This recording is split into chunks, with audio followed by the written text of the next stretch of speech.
Série de 3 autres encore après et je voulais parler des personnes toxiques.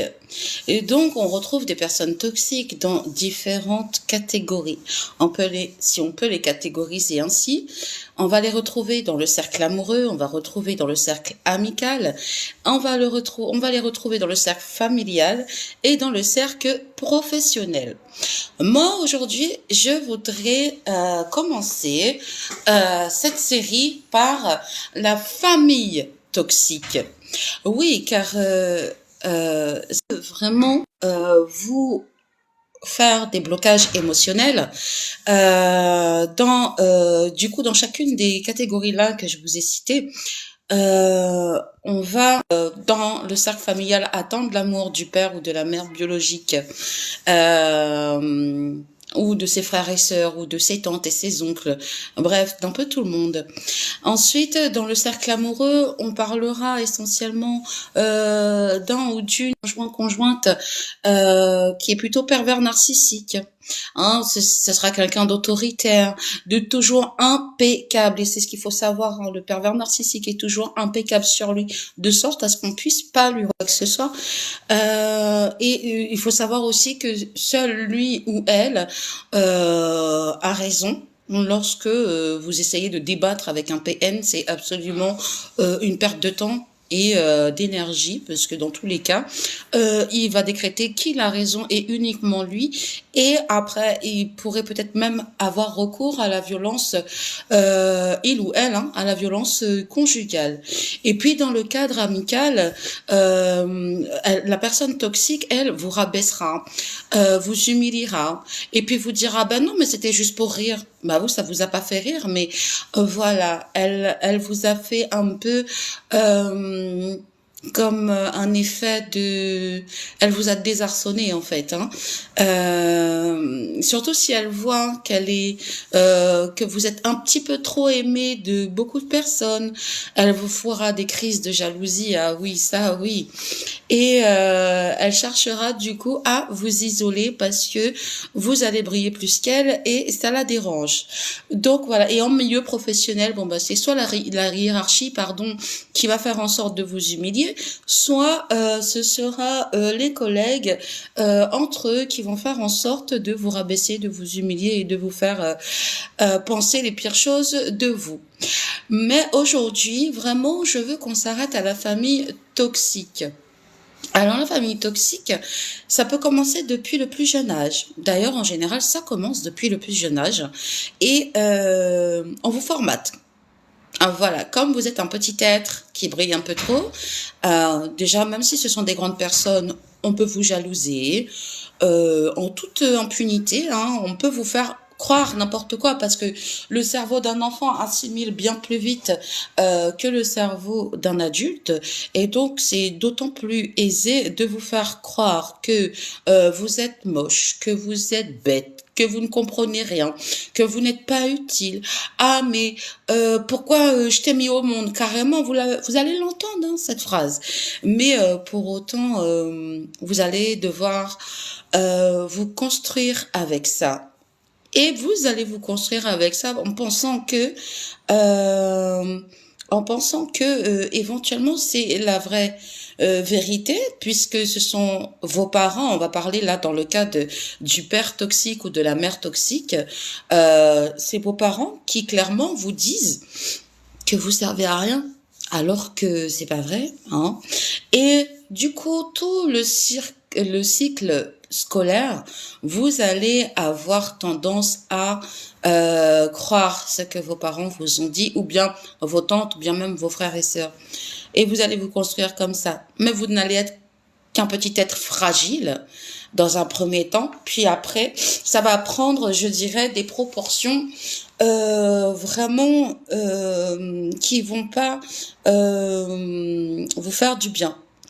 Ça ne va pas du tout vous faire du bien d'avoir été élevé dans ce genre de conditions, dans le sens où vous allez vraiment entretenir ce que ces membres de votre famille ont dit de vous. Vous allez agir en tant que t'es nul, t'es gros, tu sers à rien, t'es moche. alors que au final, au fur et à mesure que les années vont passer, au fur et à mesure que vous allez grandir, au fur et à mesure que vous allez traverser tout votre cycle scolaire maternel, primaire, collège, lycée, fac peut-être même, et vous allez voir que ben, en fait, c'est même vous, ça va vous paraître bizarre que les camarades que vous avez en face de vous, par exemple, n'ont pas du tout des parents qui agissent comme les vôtres. Vous allez avoir en face de vous un enfant comme vous qui va grandir avec les je t'aime de sa maman, de son papa, tu es beau, tu es belle, non, tu n'es pas bête, et je vais te réexpliquer. Voilà. Et donc, du coup, ben, vous êtes construit comme ça, donc c'est à vous que ça paraît complètement bizarre qu'une telle personne, bonjour Aoujo, qu'une personne aussi importante que votre père ou votre mère puisse avoir euh, de tels propos à votre égard. Et puis après, au fur et à mesure des années, vous allez constater que c'est vraiment pas normal, que c'est votre cadre à vous dans lequel vous avez évolué qui n'était pas normal. Vous allez vous rendre compte que vous n'avez jamais eu de cesse de courir après ce père ou cette mère biologique, toxique. Bonjour Susanna. Et de là, vous allez comprendre qu'il y a quelque chose à faire.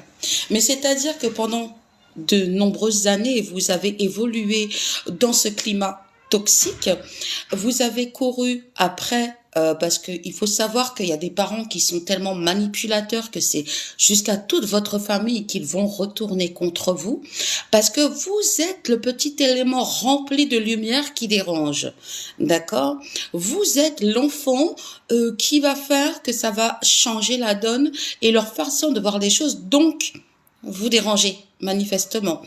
Et là, de là, ça va être à vous de vraiment comprendre ce que vous avez à changer chez vous et ce qui va très bien.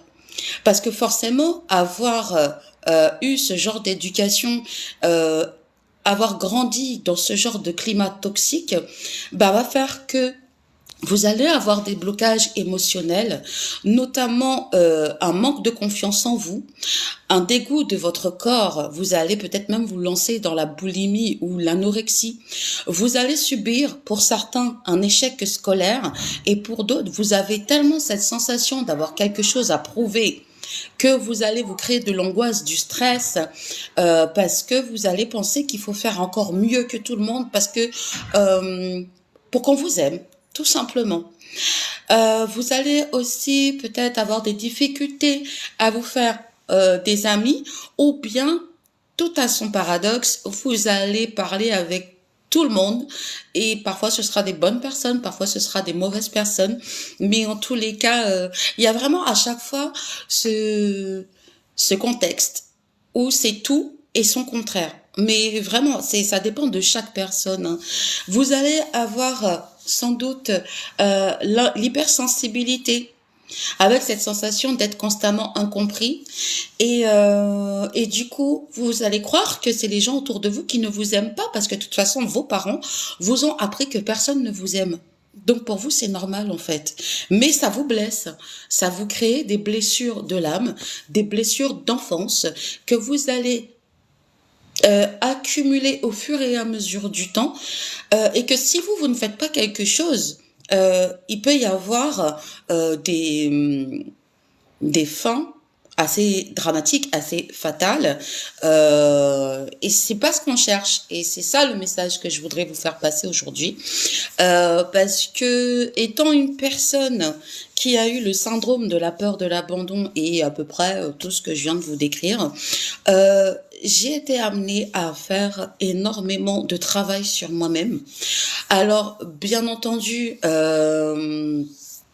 moi, j'ai été élevée en famille d'accueil, une famille d'accueil qui m'a tout apporté, de l'amour, de l'éducation et bien d'autres choses. Donc, quand je parle de parents toxiques, je ne parle pas, bonjour Karine. Quand je parle de parents toxiques, je ne parle pas de ma famille d'accueil qui, Dieu soit lié, était là Mais je parle vraiment de père et mère biologique, où là, vraiment, ça a été, waouh, 24 ans de temps, voire 30 ans de temps, où il a fallu que à la fin, que je me fasse à l'idée que j'aurais beau courir après ces gens-là, je n'aurai jamais leur amour. Et pourquoi je cours après ces gens-là alors que j'ai des parents qui m'aiment tout simplement, ma famille d'accueil m'aime et j'ai une énorme chance d'en être là où je suis aujourd'hui. Parce que, eh bien, j'ai décidé, parce que c'est pas parce que vous avez un livret de naissance avec marqué père un tel, mère un tel, frère et sœur un tel, que vous êtes obligé de les conserver dans votre vie. Pas du tout. Vous pouvez arriver à un certain âge, couper les liens du sang et faire en sorte que ces personnes-là n'atteignent plus ni votre cœur, ni vos pensées, ni votre façon d'agir. Voilà, c'est vraiment quelque chose de primordial parce que plus vous serez détaché de cette famille toxique et plus vous vous ferez du bien à vous-même. Et ça, c'est vraiment très, très, très important parce que c'est ça qui va permettre d'avoir un meilleur avenir, une meilleure vie de famille, vie professionnelle, vie amicale et vie amoureuse. Parce que à un moment donné, ok, on nous a donné cette famille-là nous a essayé de nous faire comprendre certaines choses et ils ont réussi au final à nous formater. Mais en grandissant, c'est quand même bien à nous de savoir où est-ce qu'on veut aller et comment on veut atteindre nos objectifs. Et si on se met sur une feuille ce que je suis, ce que je ne suis pas, arrivé à un certain âge, je pense que parfois on arrive à savoir ce qu'on est et ce qu'on n'est pas. Donc on note. On note. Et puis, on peut écrire ce qu'on a envie de garder en nous et ce qu'on a envie de changer en nous. Et tout ça, en fait, moi, je trouve que l'écrit, c'est bien. L'écrit, ça permet aussi d'exulter. Et je trouve que tout ça a permis, en tout cas, à mon sens, d'avancer dans j'ai envie de dire, la résurrection. Et c'est ce mot-là qui me vient, c'est la résurrection en fait. C'est comme une renaissance, un nouveau départ qu'on s'accorde, parce que finalement on s'aperçoit qu'on arrive à s'aimer, parce que, eh ben, comme je vous l'ai dit, le manque de confiance en soi, le dégoût de son corps, fait qu'on peut ne plus s'aimer tout simplement. Merci Karine. Fait qu'on peut ne plus s'aimer tout simplement et que ben du coup quand on ne s'aime pas, je pense que vous serez d'accord avec moi, et ben on n'aime pas nécessairement les autres non plus, en tout cas pas de la bonne façon, je dirais. Donc voilà un petit peu les blocages émotionnels que ça peut donner. Après, quand vous êtes une personne remplie de lumière, on va vous mettre des personnes sur votre parcours d'humain pour savoir si vous avez compris les leçons, si vous en avez tiré quelque chose, mais aussi quelque part, moi je sais qu'il y a certaines personnes qui sont rentrées dans ma vie, pour moi c'est comme des récompenses quelque part d'avoir compris et d'avoir évolué. Et merci beaucoup, bonne journée à toi aussi. Et d'avoir compris, d'avoir évolué et d'apprendre à se passer en priorité parce que ouais, il y en a plein qui vont vous dire ah mais t'es égoïste parce que tu penses qu'à toi. Mais à quel moment ces gens-là ils ont pensé à vous quand vous étiez dans cette situation? Parce que c'est facile de dire oh mais moi j'ai pas vu que c'était comme ci comme ça. Bonjour Maraka, bonjour Blessing. Mais pourtant il y a beaucoup de personnes dans une même famille qui vont voir que vous êtes le bouc émissaire de votre famille, mais qui vont pas lever le petit doigt pour vous aider. Pour vous aider. Et après, quand vous allez commencer à faire votre travail sur vous-même, ces mêmes personnes vont vous dire ouais, mais de toute façon, si tu veux, je suis là et tout. Non, en fait, continuez à faire votre chemin seul. Et puis au fur et à mesure du temps, les vraies bonnes personnes qui doivent faire partie de votre vie vont apparaître les unes derrière les autres, hein. C'est pas de la magie, c'est comme ça. C'est en termes vibratoires, c'est en termes d'évolution, tout simplement, en fait. Et à partir de là, je pense que vous allez commencer un vrai gros travail. Vous allez la construire, votre famille. Vous allez la porter comme vous auriez aimé être porté.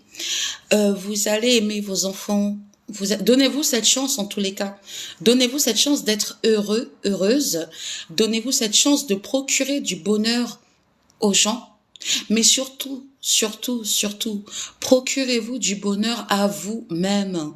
C'est ça qui est important. À vous-même, vous pouvez vous créer du bonheur. Et puis, vous savez, quelqu'un qui a réussi à dépasser tous les blocages émotionnels accumulés depuis l'enfance de par une famille toxique, peut aujourd'hui se dire « Ah, mais je suis quelqu'un ».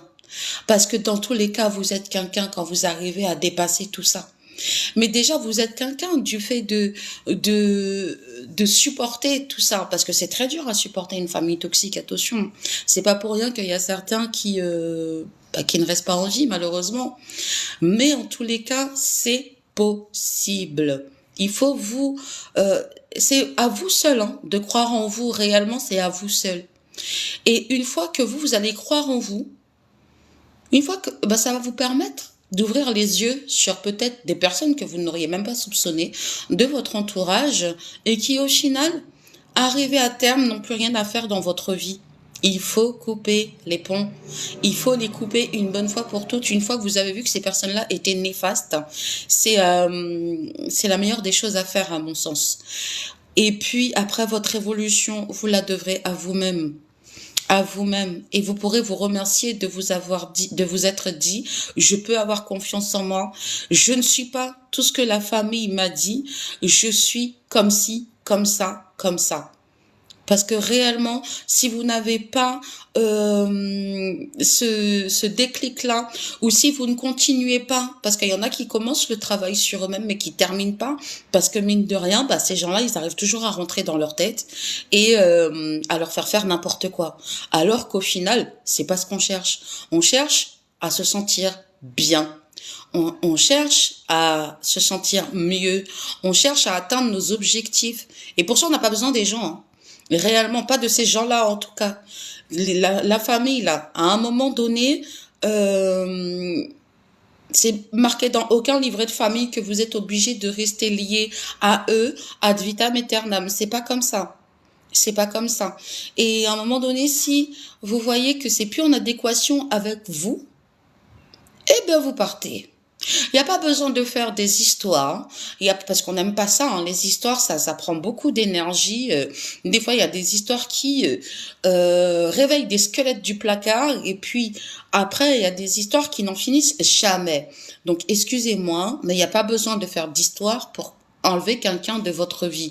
Vous l'enlevez tout simplement. Si c'est quelqu'un qui connaît où est-ce que vous habitez, vous ne lui ouvrez pas la porte. Tout simplement. Il n'y a pas besoin de s'énerver parce que réellement, l'énergie là dont vous allez avoir besoin, il faut qu'elle reste positive au maximum. Je vous dis pas que vous allez jamais craquer parce que c'est vrai que il y a des familles, elles appuient tellement sur vos têtes que pour se sortir de là, ça peut être compliqué. Mais justement, ne prenez pas ce temps de vous fâcher avec les gens parce que vous avez quelque chose à faire ici. Hein, vous avez quelque chose à faire ici. Vous n'avez pas besoin de ces gens-là qui vous appuient sur la tête là. Non, non, non. Vous avez besoin de personnes qui vont vous dire des choses positives. Vous avez vous-même besoin de vous reprendre et de vous dire je suis une belle personne. Le matin, vous vous levez, vous vous dites je suis capable. Hein, je suis belle. Je suis bienveillant, j'ai une belle âme, d'accord? Et une fois que ça, là, c'est quelque chose, c'est un travail que vous allez faire sur vous jusqu'à, peut-être même après, ça fera partie de votre vie de tous les jours. Mais dans un premier temps, faites-le tous les jours. Et puis, dites-vous que vous êtes bon, bonne, que Ce qui s'est passé, ça s'est passé. On le laisse au passé. Hmm? Parce que même si ça s'est passé, ça sert à rien de vivre dans le passé parce que vous avez un présent et un futur. Et donc, dans tous les cas, vous pourrez pas changer ce qui s'est passé. Mais vous pouvez changer d'optique. Vous pouvez changer, vous pouvez vous dire, je refuse de laisser les gens m'atteindre. Je refuse qu'on m'humilie. Je refuse qu'on me rabaisse.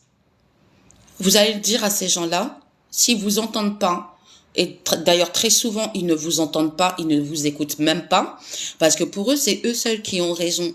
Mais vous allez quand même le dire parce que ça va vous faire du bien de le dire. Mais ce qui vous fera encore plus de bien, c'est de couper les ponts radicalement avec toutes ces personnes-là et de penser à vous. Si vous êtes marié, si vous avez des enfants, eh ben c'est ça, c'est votre cocon à vous. D'accord? Les amis, c'est la même chose.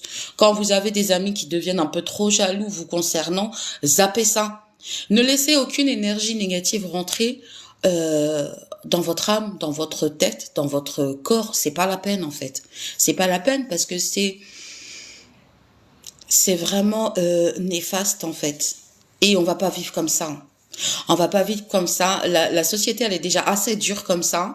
Donc si on peut être soi-même sans avoir à se justifier auprès de Pierre-Paul Jacques de pourquoi on est comme ça, et ben moi je trouve que c'est la plus belle des revanches par rapport au fait d'avoir une famille toxique depuis la naissance, ou des fois on s'en aperçoit un petit peu beaucoup plus tard. Mais en tous les cas, moi je vous le dis, c'est la meilleure des choses à faire. Voilà. Donc si vous avez envie d'intervenir sur ce que je suis en train de vous dire, bah c'est avec plaisir que j'échangerai avec vous. Après, je vous le dis, il y aura des suites. Les suites que je vais proposer, ce sera des lives concernant les personnes toxiques dans la catégorie amoureuse, dans la catégorie amicale et dans la catégorie professionnelle, puisqu'aujourd'hui nous avons fait la catégorie familiale. Donc voilà, ben, j'espère que ce petit live vous aura parlé. Si vous voulez le partager, c'est avec plaisir. Si vous avez envie de m'ajouter, pour ceux qui ne sont pas encore dans mon contact TikTok, ben je vous en prie, faites-le, je vous le rendrai. Et puis, n'oubliez pas, vous êtes le moteur essentiel de votre vie. Je ne peux pas vous dire mieux que ça. Vous êtes le moteur essentiel de votre vie. C'est vous qui dirigez votre vie, plus personne d'autre. C'est à vous de dire si aujourd'hui vous avez envie de dire oui à quelque chose et demain vous avez envie de dire non, eh ben c'est votre droit. Voilà. Je vous souhaite vraiment de prendre soin de vous. Je vous souhaite d'être heureux, heureuse et je vous souhaite un immense bonheur dans la vie de tous les jours parce que chaque jour vaut le coup. Parce que chaque jour, vous pouvez écrire une histoire différente. Je vous dis à très bientôt dans les lives de la rubrique de Cookie. Si vous ne le savez pas, j'ai ma chaîne YouTube aussi. Vous pouvez vous y abonner, ça me donnera une belle petite force. Allez, prenez soin de vous et bon après-midi.